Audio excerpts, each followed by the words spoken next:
rumah yang dibuat oleh ayahanda Tok Don, ya, Pak Don, yang mana rumah ni kalau kita lihat merupakan satu seni bina yang amat unik, yang mana ia menggambarkan suasana perumahan ataupun seni bina Melayu Kedah yang merangkumi kawasan yang kita panggil, kamu panggil apa ini? Serambi, ya. Anjung ada, Serambi ada. Lepas tu di bahagian dalamnya, kalau rumah lama dia cuma ada bilik untuk mak dengan ayah, ya. Anak-anak semua tidur di luar ataupun di bahagian yang tidak tertutup. Dan ada bahagian yang terpisah, yang mana yang saya katakan terpisah iaitu bahagian rumah utama dan juga bahagian dapur.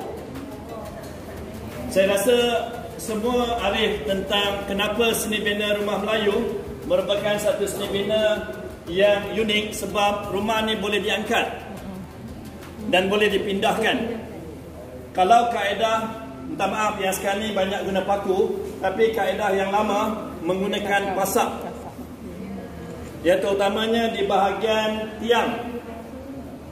Dan dia ada kawasan yang mana kita tengok bahagian yang paling penting dalam aspek keselamatan. Yang pertama, sekiranya rumah ni dibina di kawasan berdekatan dengan sungai, berlaku banjir, batu rumah Melayu lebih tinggi.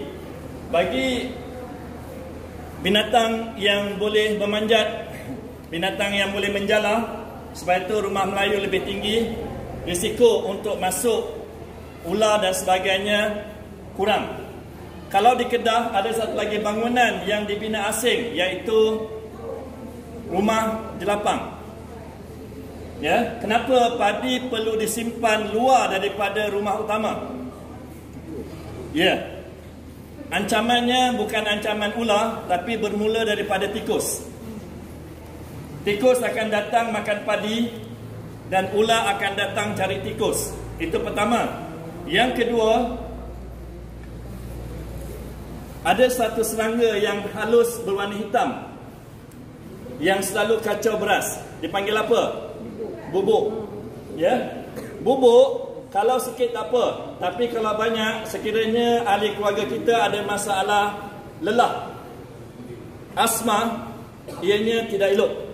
Sebab itu ianya diletakkan di luar. Tetapi sebenarnya rahsia yang saya belajar daripada ayah angkat saya kenapa padi sebelum diproses letak dalam rumah jelapang, sebab ia perlu mengalami satu proses selama hampir 90 hari.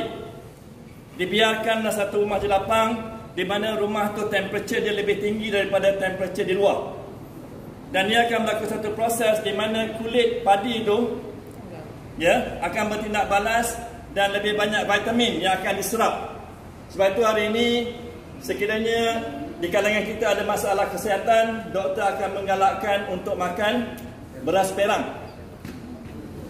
Itulah sebenarnya beras yang paling baik, ya, sebab kandungan vitaminnya lebih tinggi. Beras yang kita dapat hari ini ialah beras yang telah pun dibersihkan sampai putih, melepak, wangi pula tu. Ya, hati-hati ya, beras wangi bukan pasal beras tu wangi. Ada kadang-kadang nak bagi wangi, dia sembuh pewangi. Ini kenyataan, ya. Jadi kalau kita lihat dahulu, orang kampung lebih sihat, ya. Tapi hari ini banyak kes pula sebaliknya.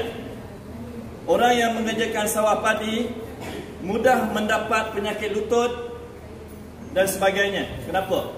Sebab, minta maaf, hari ini kita banyak menggunakan racun rumpai. Kita tak sedar, ya, racun tu menyerap dalam tanah, akhirnya memberikan kesan. Dan terbaru, kes ni saya pun terkejut, viral satu Malaysia, apabila penggunaan drone digunakan untuk menyembuh racun serangga, selepas beberapa jam beratus ekor burung ciak mati. Ya, maksudnya ini satu benda yang kita perlu ambil kira. Tapi berbalik tentang seni bina, kita melihat bahawa satu ketika dahulu kita memerlukan tanah liat yang digunakan sebagai bumbung. Okay, ini memberikan satu kesan yang positif. Sebab apa? Sebab ia menyerap kepanasan. Dan apabila malam, hujan taklah bising sangat. Tapi hari ini kita terpaksa menggunakan seling.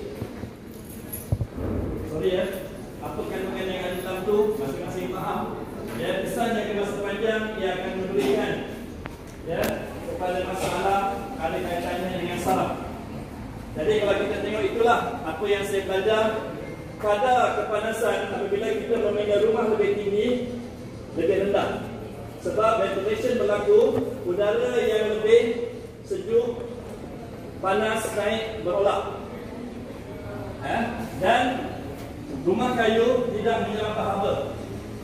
Tapi jangan maaf ya, rumah batu siang pakai aircon tak panas, malam pasang aircon panas lagi. Sebab apa?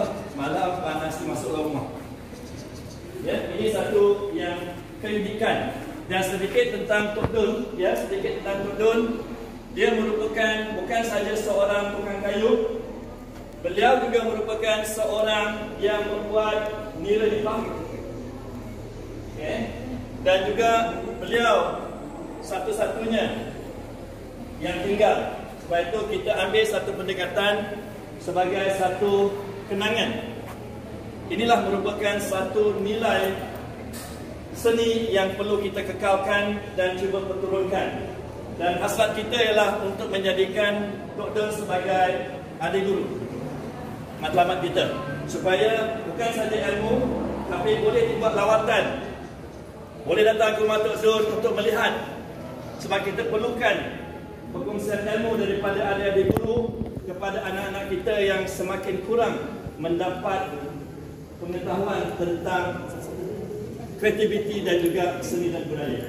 Jadi inilah sedikit tentang seni bina yang mereka bentuk rumah Melayu Kedah. Saya difahamkan pergerakan dan lebih kurang dekat min. Jom kita pergi depan.